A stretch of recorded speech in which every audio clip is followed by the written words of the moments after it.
Kituufu ensawo y'omukulu tebulamu ziika. Olugero lugamba nti ensawo y'omukulu tebulamu ziika, era mubaamu oboolyawo kasobola okuwa abantu. Kale siyinza kufuuka kalya bugalula nga lubuto lwa musamize. Teekeddwa okubategeezanga ku ebyo eby'amakulu era eby'ensonga mu kuyigiriza okw'enjawulo nga bulijjo. Munnaffe omu yabuuzizza amakulu agali mu kigambo enkanamu. Enkanamu ze nsimbi eziweebwayo oyo awaaba omusango ng'ayagala omusango gwe guwulirwe. Ensimbi eziweebwayo omuwaabi w'omusango ku mbuga ng'ayagala omusango gwe guwulirwe.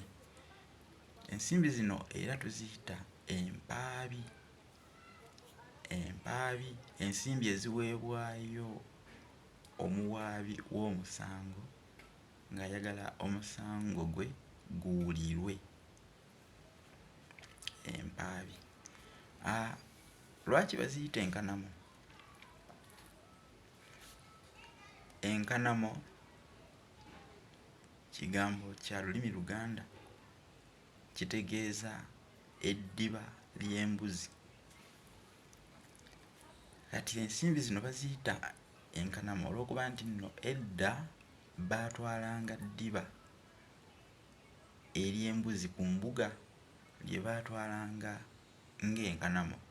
Naye ekigambo kino ne mu nsinza ey'ennono kikozesebwa nga kigenderera okutegeeza eddiba era ery'embuzi, kubanga ate ery'endiga lyo baaliyitanga ekiwu nga kiva mu kigambo eky'Olunyolo oluwu.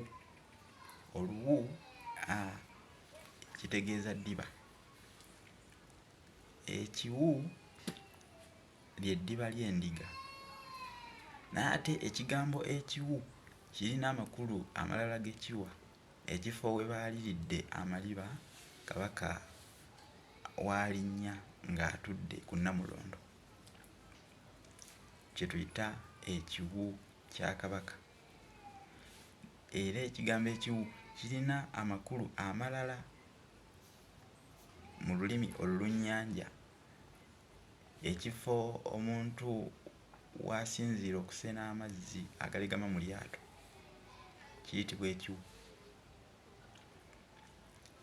Ekiwu kisobola n'okutegeeza omutto.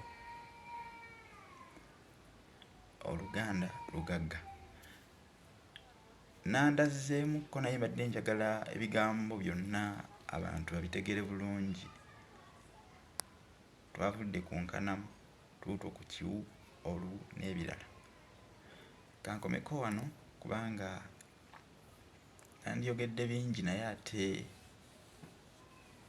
ekiwooma kye kifulula obukulu.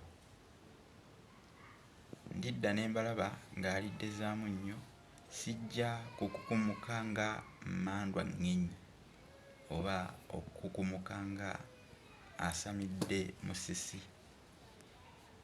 Abanjagalire Namugereka.